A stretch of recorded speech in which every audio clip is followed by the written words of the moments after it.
जय श्री राम दोस्तों। आज हम गोहिल वंश के शासकों के बारे में पढ़ेंगे।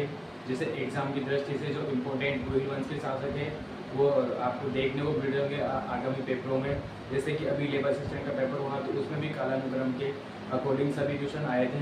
तो आज हम महत्वपूर्ण गोहिल वंश के जो शासक है उनके बारे में जानेंगे और इनके कालानुक्रम को देखेंगे और किस प्रकार की इनका कालानुक्रम किस प्रकार है और ये कैसे महत्वपूर्ण है।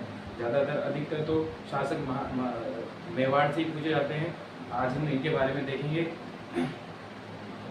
बप्पा रावल को कालभोज की उपाधि प्राप्त है। बप्पा रावल के बारे में कहा जाता है ये हरे ऋषि की गाय चराया करते थे, तो उनके आशीर्वाद से ही ये मेवाड़ के शासक बने।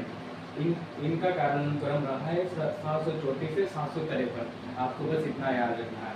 दूसरे नंबर पर आते हैं जेतर सिंह का कालानुक्रम 1213 से 1253 रहा है। इन्होंने इनका एक युद्ध है जेतर सिंह का भूताला का युद्ध।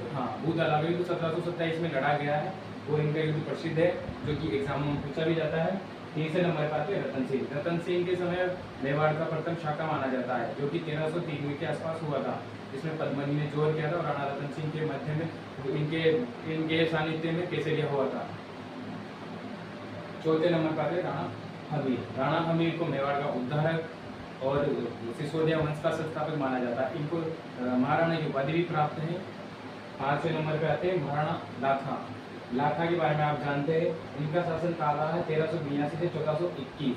आप राणा लाखा के बारे में जानते हैं। राणा लाखा के समय उदयपुर में जावर में चांदी की खान निकली थी। महाराणा मोकल 1421 से 1433 जो कि राणा लाखा के पुत्र थे। इनका संरक्षक चुड़ाव को बनाया गया। महाराणा कुंभा का कालानुक्रम 1433 से 1468 रहा है। महाराणा कुंभा के बारे में आप सभी जानते हैं। कुंभा के बारे में कहा जाता है कि महाराणा कुंभा ने विजय स्तंभ का निर्माण करवाया था 1440 से 1448 में, जब इन्होंने सारंगपुर का युद्ध जीता था। उस समय की बात है। राणा सांगा 1509 से 1528। राणा सांगा के बारे में एक बात प्रचलित है, 80 घाव लगे थे तट पर। तो 80 घाव लगने के बाद भी ये युद्ध लड़ते रहे और इनके जो युद्ध है, इनके 3-4 युद्ध है। जैसे कि खादुली का युद्ध हो गया, बयाना का युद्ध हो गया, भरतपुर का युद्ध हो गया, बाड़ी का युद्ध हो गया, खानवा का मेन महत्वपूर्ण खानवा का युद्ध है जो कि 1727 में लड़ा गया था। 1527 में खानवा का युद्ध लड़ा गया था।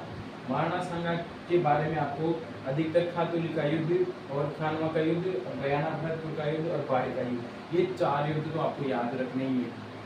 ये इनका कालानुक्रम रहा है।